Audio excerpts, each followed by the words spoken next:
Our approach to stretching is so different that a lot of times people just don't do it because they don't feel like it's making a difference, even though we can prove to you that our approach to stretching is more effective.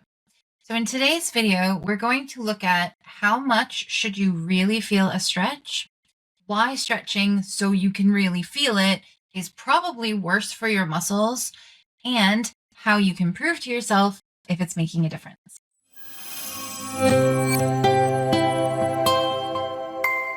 Hi, my name is Catherine. I'm the founder and principal therapist of LSM Clinic, a sport and remedial massage therapy clinic in East London.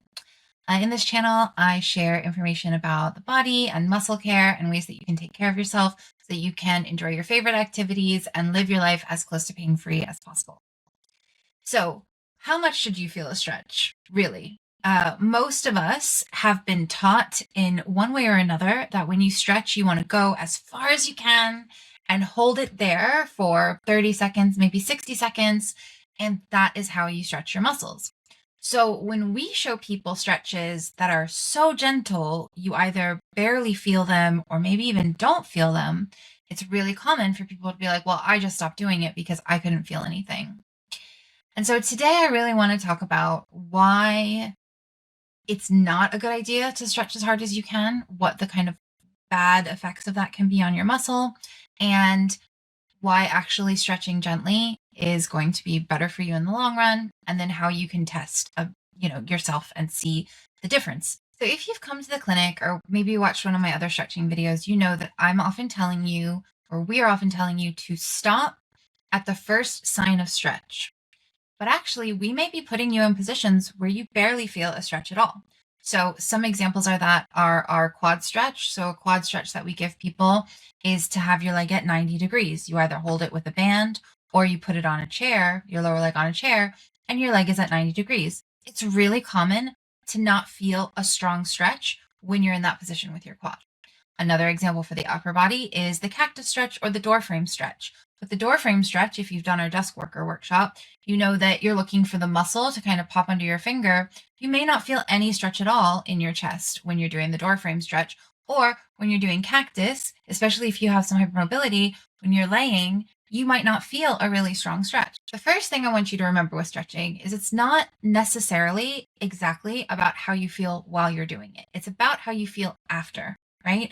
The purpose of the stretches that we give you are to help re-lengthen or relax the muscles that have grown tight and overused over time. So you might be thinking, yeah, that's great. I want to relax and lengthen those muscles, but shouldn't I be able to feel it? Here's the thing about stretching really hard. When you go into a stretch and you go as far as you can, your muscle is most likely fighting for its life. It's trying to protect itself. You may get some release, but oftentimes when people are stretching this hard, we see them coming back in and their muscles are just getting tighter and tighter. This is why some people will say stretching doesn't work, because they stretch so hard that their muscle is fighting them the whole time. So it's tensing throughout the length of the stretch. And then they're like, oh, well, I never got looser from stretching, so stretching must not work. But actually what you were doing was you were stretching too hard. The other thing to bear in mind with muscles is that in any given muscle, there's little sections along it that contract, and you will have some sections that are tighter than others. If you go into the hardest stretch you can, if you go into your absolute end of range, what's going to happen is you are going to be stretching the loosest section of your muscle if you're not straining the whole muscle. And the tightest sections are going to be holding on for their dear little lives and not improving at all. So you'll get this unevenness in the muscle where the loosest part of the muscle is getting more flexible and the tightest part isn't. Now, I have a theory that this is why people get muscle tears even though they stretch a lot, because I find that often people are stretching as hard as they can. So they're overstretching the sections of the muscle that have the most given them, while the tightest section of the muscle contracts against it. So then that one section that gets overstretched and overstretched and overstretched, it makes sense to me that it eventually tears, because you're not actually working with the whole muscle. You're just pushing on the very end of it. Now, I want to give you an example. If you have been on my newsletter for a while, you've heard this before, but one of the reasons that I started realizing this about stretching is years ago. So probably like in 2011, 2012, I had a series of clients who all had hamstring issues and they all stretched like crazy. They stretched 30 minutes, 45 minutes after every time they worked out. They were really dedicated to it and they were very flexible. They were all able to get some version of their head to their thigh. One was nose to knee, one put their leg like next to their head. They could all do this. But then I noticed, and it just so happened that I saw them all at the same time, that I would get their leg to 90 degrees. So if they're laying on their back, 90 degrees, halfway to where it could ultimately go when they were like when they were stretching at home. And their hamstring was taut like a guitar string, like somebody had tuned a guitar string too hard. So like if you ping it, it would break. That's how taut it was. They could not feel a stretch in that position. In that position where I could put my hand on their muscle and feel how tight it was, halfway to where they usually went, they could not feel a stretch. So I had them all do an experiment and I had them only stretch to that 90 degrees, put their leg in 90 degrees, not go past it, even though they couldn't feel a stretch, and do that every day. And after 1 to 2 weeks, they all started to feel a stretch in their hamstrings and their hamstrings problems started to improve. So when you stretch, I really want you to ask yourself, am I stretching for the feeling or am I stretching to be effective? And if you're stretching to be effective, you probably want to feel it either very little or not at all. Now, when you get better at this gentle stretching, you will feel different things. So when I do the quad stretch where my knee is at 90 degrees, I feel relaxation, I feel opening, I feel lengthening. I don't feel a stretch feeling, but I feel these other things that show me that my body is relaxing. When I do the cactus stretch on my bed before I go to sleep at night, I don't feel a stretch, but I feel my shoulder blade relaxing onto the bed. I feel my shoulders dropping down. I feel my chest lifting up. When you stop searching for that intense stretch feeling, you can develop a better connection with your body to notice some of the more subtle differences that happen when you are releasing tissue. I want to talk about the two different types of stretching, one which is gentle, but one which you might want to feel a bit more and how they're different. With the two kinds of stretches, I think of stretches being either like general, just feel good for your body stretches, or actually making a change in your body stretch. And with the general feel good body stretches, I think it's okay to have a stronger stretch feeling.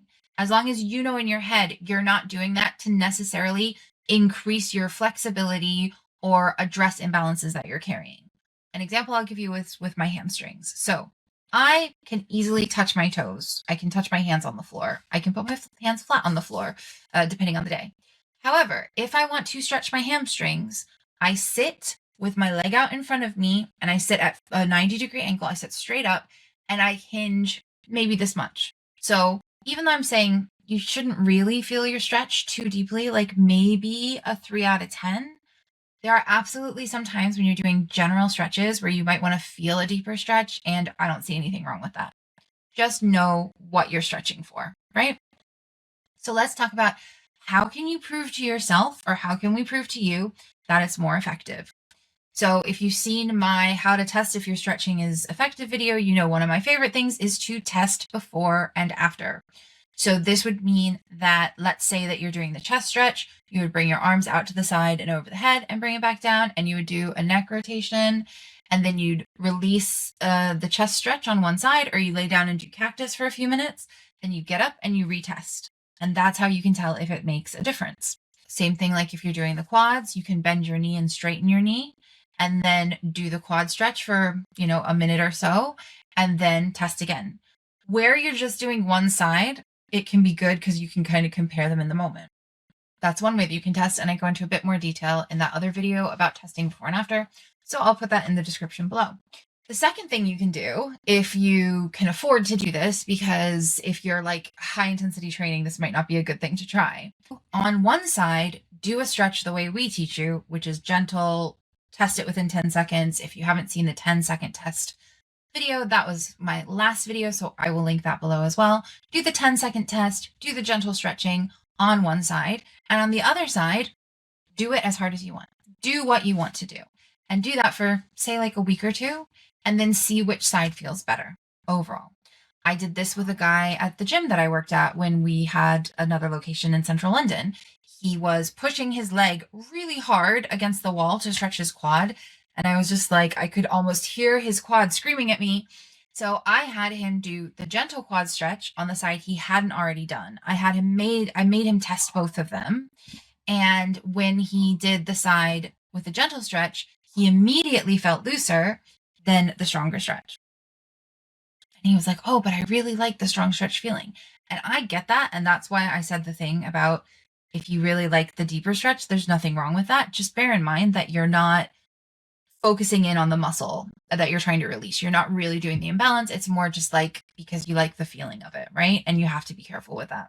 The second way that you can test is if you do one side with the gentle way that we talk about, and you can do the other side stretching into it, kind of like how feels good to you. And you do that for a week or two, and you see which side feels better. Now, we can in clinic show you how we can find the earliest resistance in your muscle, which is way earlier than you probably think. And we can do a stretch release with you there where you would be surprised at how little we're moving. And then you can see the difference. And that's like a really exaggerated way to see how much a little bit of a stretch can make. But because, we believe that we're targeting the tightest section of the muscle by hitting that very first early resistance. Ultimately, the answer to how much should you feel a stretch is not very much at all, or maybe even none of the stretch that you're used to feeling. Because again, if you push really hard into a stretch, your muscles are going to be fighting you. They're going to be tensing up against you. You're not going to be getting a benefit, and you may be setting yourself up for injury. But if you stretch in a really gentle way, if you follow the 10-second rule that we talked about last time, if you test before and after, and if you understand the rules of stretching, like what to stretch and what not to stretch and how to see it as a whole, you're going to get much better results. You're going to feel a lot better in your body, and you're going to build a better connection to your body because your body is going to start to trust you. So if you have any questions about this at all, please let me know. We would love to see you in clinic to help show you this more gentle stretching and show you the big difference that it can make. Ultimately, we want your stretching to be as effective as it possibly can be. Now, if you enjoyed this video, please like it, please subscribe, share it with somebody you know who maybe stretches a little bit too hard sometimes. And if you'd like to get the emails that I send out 3 times a month, there's a subscription link below. Thank you so much for watching. It really means a lot to me. I very much appreciate it, and I hope you have a great day.